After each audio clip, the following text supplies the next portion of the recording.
Good morning student. मेरा नाम है आयुष जैन। मैं आपका अकाउंटेंसी टीचर हूँ। बेटा, हम लोग टीएस डीवाल बुक प्रीफर कर रहे हैं। टीएस डीवाल बुक के हिसाब से हम लोग चैप्टर नंबर 2 जो आपका सेकंड चैप्टर है पार्टनरशिप अकाउंटिंग का, मैं आपको चैप्टर दिखा देता हूँ। Accounting for partnership firm and fundamentals, ये हम लोग पढ़ रहे हैं। मैं इस वीडियो में आपको आगे यही चैप्टर के बारे में समझाऊंगा। देखो बेटा, इस चैप्टर में हम ये समझेंगे कि कैसे अपनी बुक्स ऑफ अकाउंट को, पहले मैं आपको कुछ थ्योरी समझाऊंगा, फिर मैं आपको इसका एक profit and loss appropriation account कैसे बनता है। ये पहला वीडियो है तो थोड़ा थ्योरेटिकल है, बाद में न्यूमेरिकल इसमें मैंने शुरू किया है।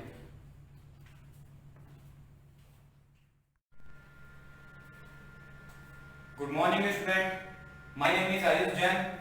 आज का हमारा टॉपिक है accounting for partnership firm and fundamental. Partnership firm मतलब क्या होता है? Partnership is an association of two or more person who is agree to do the business and share is profit and losses.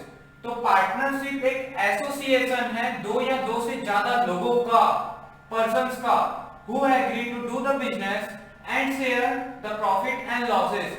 मतलब दो लोग या दो से ज्यादा लोग मिल करके एक बिजनेस को रन करने के लिए एक एसोसिएशन बना करके अपने बिजनेस को रन जब करते हैं और प्रॉफिट और लॉसेस एक दूसरे के साथ बांटते हैं तो पार्टनरशिप कहलाता है। आगे देखते हैं। Partnership is defined by Indian partnership act 1932 as per the section 4 as follows. तो इंडियन पार्टनरशिप एक्ट एक एक्ट बनाया गया है भारत के कॉन्स्टिट्यूशन ऑफ इंडिया के अंदर में, जो एक्ट बताता है कि पार्टनरशिप है क्या। देखते हैं।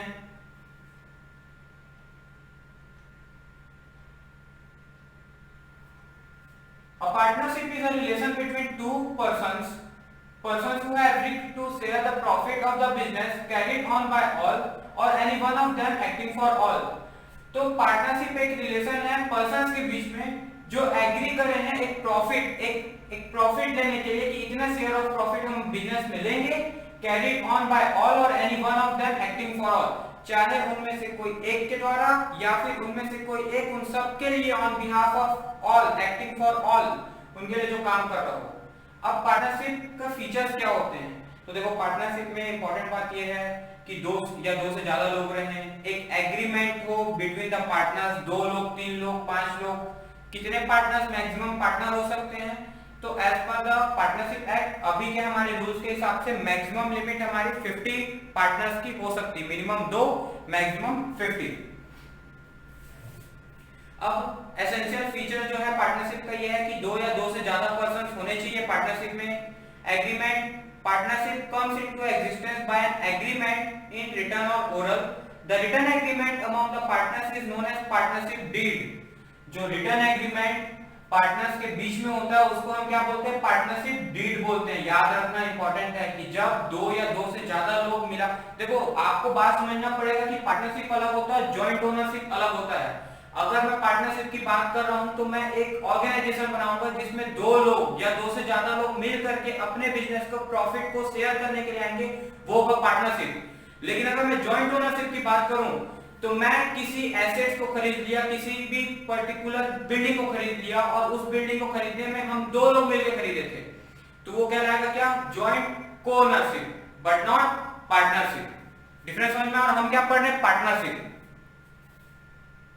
अब इसमें इंपॉर्टेंट ये है कि बिजनेस जो रहेगा वो लॉफुल रहेगा, प्रॉफिट शेयरिंग रेशियो दिए रहना चाहिए पार्टनर्स के बीच का, प्लस बिजनेस जो है वो किसी एक के द्वारा भी कैरिड किया जा सकता है on behalf of all partners. Partnership deed है क्या? What is partnership deed? Partnership deed is an important legal document which define the relationship among the partners. Partnership deed एक इंपॉर्टेंट लीगल डॉक्यूमेंट है जो define करता है partners के बीच का relation. क्या रिलेशन होता है?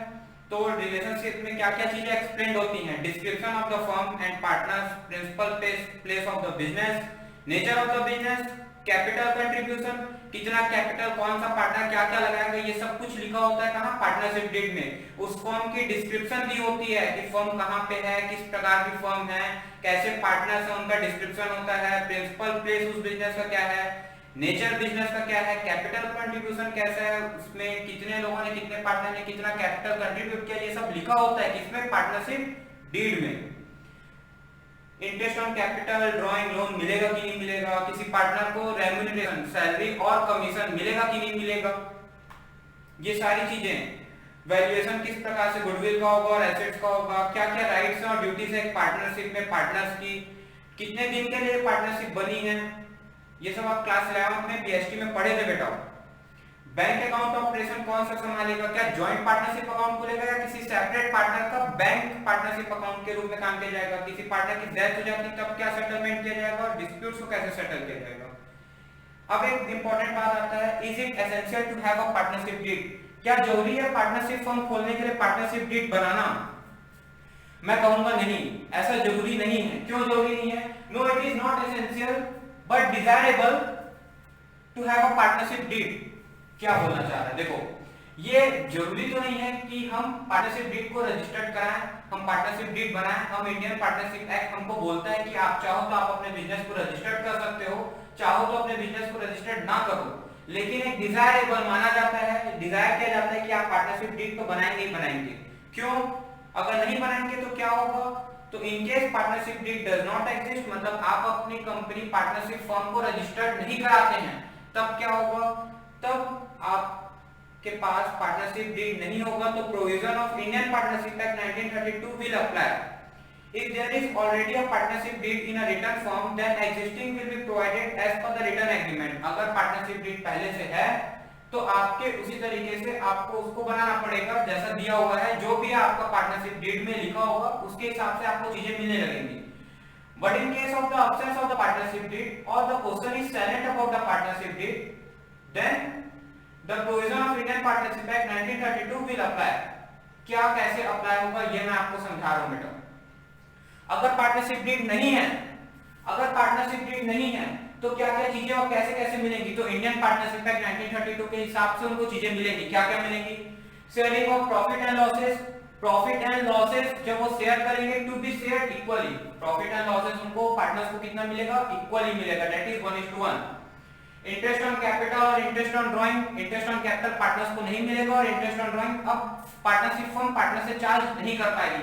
याद रखना, जब हम अभी ये थ्योरी सेक्शन पढ़ रहे हैं, जब हम इसका अकाउंटिंग अप्रोच पढ़ेंगे तब मैं आपको समझाऊंगा कि difference between partnership and partnership firm, इसको बोलते हैं बिजनेस एंटिटी प्रिंसिपल, जिसमें पार्टनर्स, ओनर्स और उसकी फर्म को अकाउंटिंग कॉन्सेप्ट से अलग अलग माना जाता है।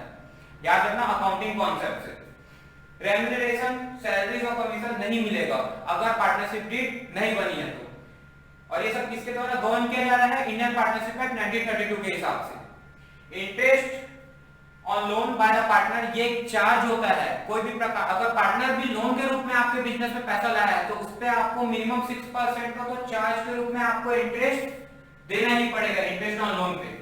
आगे बढ़ते हैं, इनके बेस पे कुछ क्वेश्चंस हैं जो आपको सॉल्व करना है। मैं एक क्वेश्चन आपको करके बता रहा हूं। Amrish, Lalit and Charu are the partners in a firm, they do not have the partnership deed. अगर उनके पास पार्टनरशिप डीड नहीं है, Amrish, who has contributed more capital than the other partner, demand interest on capital at 10% per annum, but Lalit and Charu do not agree with them। देखो, अमरीश एक person है जो contribute ज्यादा capital किया था बाकी पार्टनर से, तो वो डिमांड कर रहा है इंटरेस्ट ऑन कैपिटल उसको 10% मिलना चाहिए। क्या पार्टनरशिप डीड नहीं होने से किसी प्रकार का इंटरेस्ट ऑन कैपिटल मिला क्या? हम पहले ही पढ़े थे ऊपर में कि इंटरेस्ट ऑन पार्टनर्स कैपिटल, देखो interest on capital will not be paid, तो अगर पार्टनरशिप डीड नहीं है तो नहीं मिलेगा। इसका आंसर देखते हैं हम। देखो, interest on capital is not payable to any partner, therefore Amrish will not get interest on capital. तो जो अभी हम लोग ऊपर प्रोविजन पढ़े बेटा, उनके बेस पे ये कुछ क्वेश्चंस हैं, ये आपको मैं पीडीएफ शेयर करूंगा, इसके थ्रू आपको सॉल्व करना है। अब जल्दी से आते हैं पार्टनरशिप में, आखिर हम अकाउंटिंग अप्रोच में पार्टनरशिप में बनाने क्या वाले हैं। तो accounting for partnership firm and fundamental में जो हम सबसे बेसिक चीजें बनाते हैं, देखो हम पार्टनरशिप क्लास 11th में जो भी हम लोग पढ़ के आए थे, journal, ledger, trial balance, depreciation, ये सब कुछ एक बुक्स ऑफ अकाउंट का एक पार्ट होता है। सिमिलरली पार्टनरशिप अकाउंटिंग की भी कंप्लीट बुक्स ऑफ अकाउंट में जो स्टार्टिंग प्रोसेस होता है अकाउंटिंग प्रोसेस इन पार्टनरशिप में, वो जर्नल एंट्रीज या फिर subsidiary book, cash book, purchase book बनाएंगे, या तो प्राइमरी बुक जर्नल में रिकॉर्ड करें या सब्सिडरी बुक में, मतलब डे टू डे ट्रांजैक्शन के एंट्रीज को हम रिकॉर्ड करते हैं जर्नल में। फिर उसकी पोस्टिंग होती है लेजर में, वहां से निकलता है सारा क्लोजिंग बैलेंस साल के एंड का। फिर वहां से ट्रायल बैलेंस बनाने के बाद हम बनाते हैं trading and profit and loss account. Trading and profit and loss account का जो नेट प्रॉफिट आता है ये हम कैपिटल में ऐड करते थे फाइनेंशियल स्टेटमेंट, याद करो फाइनेंशियल स्टेटमेंट विद एडजस्टमेंट जहां पढ़ते थे। इस नेट प्रॉफिट को अब हम बैलेंस शीट में ना ट्रांसफर करके इसको हम ट्रांसफर करेंगे profit and loss appropriation account में। अब profit and loss appropriation account कैसा बनता है? Profit and loss appropriation account और प्रॉफिट एंड लॉस अकाउंट में डिफरेंस क्या होता है? देखो प्रॉफिट एंड लॉस अकाउंट हमारा चार्ज के लिए बनता है, मतलब जो खर्चे हमको बिजनेस में चाहे प्रॉफिट हो चाहे लॉस हो उनको देने ही पड़ेंगे, तो उसमें जो भी खर्चे आते हैं इनडायरेक्ट एक्सपेंस के वो होते हैं चार्ज अगेंस्ट प्रॉफिट। लेकिन जो खर्चे हमारा प्रॉफिट होगा, पार्टनरशिप डीड तो है, आपको इंटरेस्ट ऑन कैपिटल मिलेगा, पार्टनर्स को सैलरी मिलेगी, लेकिन क्या ये सारी चीजें तब मिलेंगी जब लॉस होगा? नहीं मिलेंगी। जब प्रॉफिट होगा तभी ये सारी चीजें मिलेंगी, इसलिए इनको क्या बोला जाता है? एप्रोप्रिएशन बोला जाता है। इसलिए ये सारे खर्चे प्रॉफिट एंड लॉस अकाउंट में नहीं आएंगे, ये अलग से profit and loss appropriation account में आएंगे। तो यहाँ का बेटा जो नेट प्रॉफिट है ये हम ट्रांसफर करेंगे। अब ये कहां जाता है, कैसे जाता है, आगे मैं आपको समझाऊंगा। तो अब हम देख रहे हैं profit and loss appropriation account बनाना। याद रखना जब भी आप अकाउंटिंग करोगे तो आप किसके अकाउंटेंट हो? फर्म के अकाउंटेंट हो, ना कि पार्टनर्स के। पार्टनरशिप अकाउंटिंग में आप जब भी अकाउंटिंग करोगे तो आपको याद रखना है कि on behalf of firm you are accounting the books of account, you are the chartered accountant of the firm and not of the partners। तो पार्टनर्स को अलग माना जाएगा और पार्टनरशिप फर्म को अलग माना जाएगा, और आप किसके अकाउंटेंट है? उस पार्टनरशिप फर्म के। तो हम ये जो profit and loss appropriation account बना रहे हैं किसमें बना रहे हैं? ये मान लो Ram and Mohan are partners in a partnership firm Ram and Bros.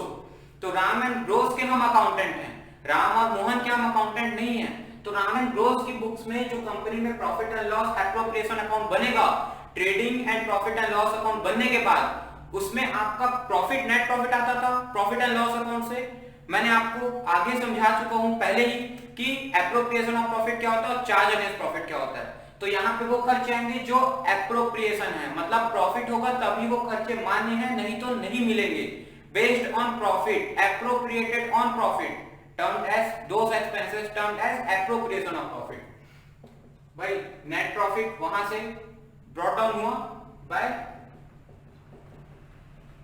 Net profit brought down. जैसे हम ग्रॉस प्रॉफिट को ब्रॉट डाउन करते थे ना ट्रेडिंग से प्रॉफिट एंड लॉस में, सिमिलरली नेट प्रॉफिट को हम ब्रॉट डाउन कर रहे हैं यहाँ पे। जो भी मेरा नेट प्रॉफिट होगा प्लस इसमें इंटरेस्ट ऑन ड्रॉइंग। बात समझना, interest on drawing is income for the firm. भाई ओनर ने पैसा निकाला, विड्रॉ किया, ड्रॉइंग हो गया, अब उस पे ब्याज कौन चार्ज करेगा? फर्म चार्ज करेगी। क्यों करेगी? भाई जितने से कैपिटल ओनर निकाल के ले गया उतने से फर्म अपने टारगेट को कम अचीव कर पाएगा, उसके पास उतने का कैपिटल कंट्रीब्यूशन कम हो जाएगा, जिससे फर्म को होगा लॉस। तो फर्म क्या चार्ज करेगा? जितने दिन के लिए भी वो ड्रॉइंग किया होगा उस पे ब्याज चार्ज करेगा, इंटरेस्ट चार्ज करेगा। किससे? पार्टनर से। तो भाई पार्टनर्स के लिए एक्सपेंस है, लेकिन फर्म के लिए क्या है? इनकम है। Income having credit balance. हमेशा मॉडर्न अप्रोच याद रखना, assets having debit balance, liabilities having credit balance, income having credit balance, and expenses having debit balance, and capital having credit balance। ये कैसे होता है ये मैं आपको किसी और वीडियो में समझा दूंगा। फिलहाल इनकम हैविंग क्रेडिट बैलेंस, इसको ऐसे भी समझ सकते हो नॉमिनल अकाउंट के रूल से। अगर आप पढ़ोगे debit all expenses and losses, credit all income and gain, तो नॉमिनल अकाउंट में क्रेडिट साइड में हम इनकम और गेन को लिख रहे हैं। तो ये हमारे प्रॉफिट है।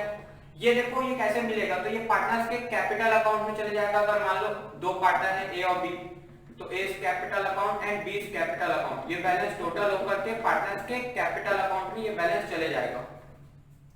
अब सिमिलरली जो एक्सपेंस है फर्म के लिए, देखो पार्टनर्स को इनकम है क्या? इंटरेस्ट ऑन कैपिटल, जो भी वो कैपिटल लगाए हैं उस पे उनको ब्याज मिला। तो फर्म के लिए तो एक्सपेंसेस है, debit all expenses and losses, तो वो चले जाएगा ए कैपिटल, उनके कैपिटल में ट्रांसफर हो जाएगा, एंड बी कैपिटल, जो भी बैलेंस इंटरेस्ट। ये कैसे कैलकुलेट करते हैं ये मैं आपको आगे समझाऊंगा। फिलहाल मैं आपको प्रोफॉर्मा समझा रहा हूं, प्रोफॉर्मा समझा रहा हूं कि profit and loss appropriation account का प्रोफॉर्मा कैसा बनता है। तो interest on loan, loan charge है, आप चाहो तो इसको प्रॉफिट एंड लॉस अकाउंट में भी दिखा सकते हो, एप्रोप्रिएशन में भी दिखा सकते हो अगर अलग से स्पेसिफाई किया है तो। टू पार्टनर्स सैलरी और कमीशन पार्टनर्स को मैनेजर कमीशन के रूप में मिलेगा, तो वो टू मैनेजर कमीशन।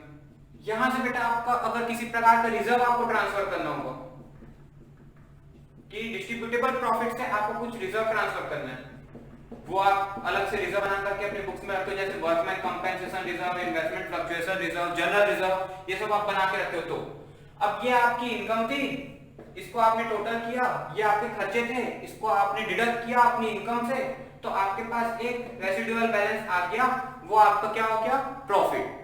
तो इसको आप लिख दोगे क्या, to net profit transfer to capital account. ये बैलेंस चले जाएगा आपका कहां, कैपिटल अकाउंट में।